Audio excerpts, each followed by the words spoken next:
eu gostava muito de ir ao cemitério. E todas as oportunidades, o cemitério, eu ia no cemitério, para mim era uma alegria. Até hoje, mas hoje de maneira mais contida. E então eu ia toda semana no cemitério, às vezes até 2 vezes por semana. Então eu ia passando pelos jazigos e etc. E eu encontrava pessoas. Então, não só desencarnados, vamos dizer, materializado, etc., mas escutava muita coisa. E eu escutava, eu tinha, todas as vezes que eu ia, eu percebia a necessidade daqueles espíritos de conversar. Eles não estavam pedindo auxílio, não estavam pedindo nada, mas eles tinham necessidade de conversar. Muitos queriam contar história, a sua experiência, outros queriam contar história da família. Muitos contavam histórias que não tinham nada a ver com aquela condição que ele estava. Parecia até que ele não estava desencarnado. Evidente que nós percebíamos, pela característica espiritual deles, que eram espíritos já desencarnados, né? Eram pessoas já desencarnadas. Porém, eu tinha um hábito, depois de fazer o meu tour ali pelo cemitério, eu ia na região conhecida como Cruzeiro. Era onde o pessoal tradicionalmente coloca velas e etc., fazem as orações, etc. E eu terminava o meu passeio ali nesse local. E eu tinha o hábito, desde a infância, de acompanhar minha mãe, que minha mãe acendia a vela para as almas. Então minha mãe sempre, ela falava que tinha que acender aquelas velas por aquelas almas que estavam perdidas, enfim, que ela chamava de uma região umbralina chamada de purgatório, né? Então minha mãe sempre tinha esse hábito de levar, acender essas velas.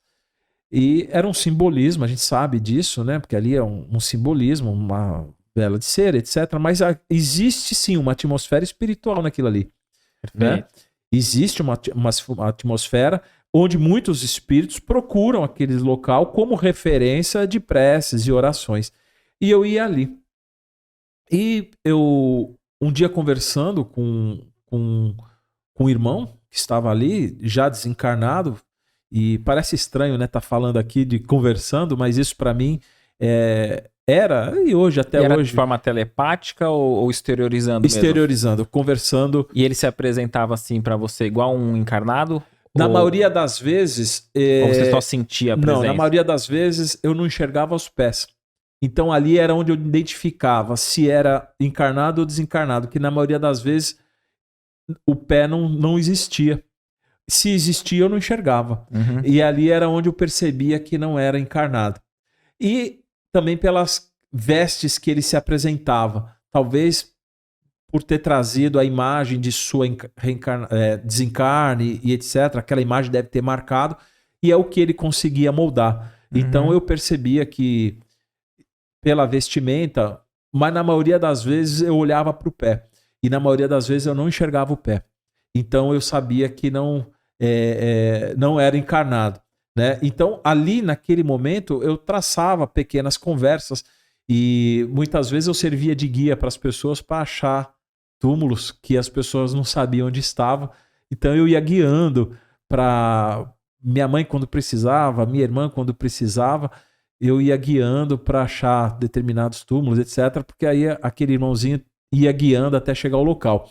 Mas nessa questão de fazer as orações para as almas, alguns me relatavam a experiência que aquelas vibrações que eram emitidas das pessoas que iam ali no cruzeiro acender vela, não pela vela, que aquilo pouco fazia diferença, mas o que era levado do coração, o que as pessoas falavam nas orações e que chegavam a eles como um calmante, balsamizando os corações.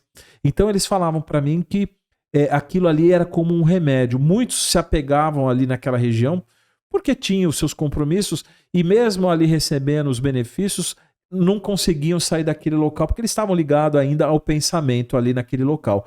E aí a gente não vai se aprofundar o porquê que eles estavam ali. Mas todos evidentemente, tinha algo que os prendia naquela região. Mas as preces e as orações, vários relatavam que era o grande remédio para que eles conseguissem se libertar por anos daquele local. Você acredita que muitos daqueles nem tinham conta que já estavam desencarnados também? A maioria tinha consciência. Tinha. A maioria tinha consciência. Muito pouco não tinha essa consciência. E quando eles não tinham consciência de que tinham desencarnado, eles tinham a consciência que algo estava estranho, que algo não estava normal. Porque certas pessoas escutavam, certas pessoas viam e outras era como se eles não existissem. Então havia uma grande confusão mental para aqueles espíritos. Uma parcela sabia que algo tinha acontecido. Muitos até sabiam que tinham desencarnado, mas também não aceitavam. Então eles faziam de conta que não tinha acontecido nada. Vivia num mundo paralelo à realidade deles. Muitos em grande desequilíbrio emocional. Perfeito. Legal esse corte, né? Coloca aqui nos comentários o que você achou desse vídeo, sua opinião. E lembre-se de marcar aquele amigo querido que você sabe que vai se interessar por esse tema. Para você acompanhar o episódio completo, é só pesquisar Recomeçar Podcast Espírita.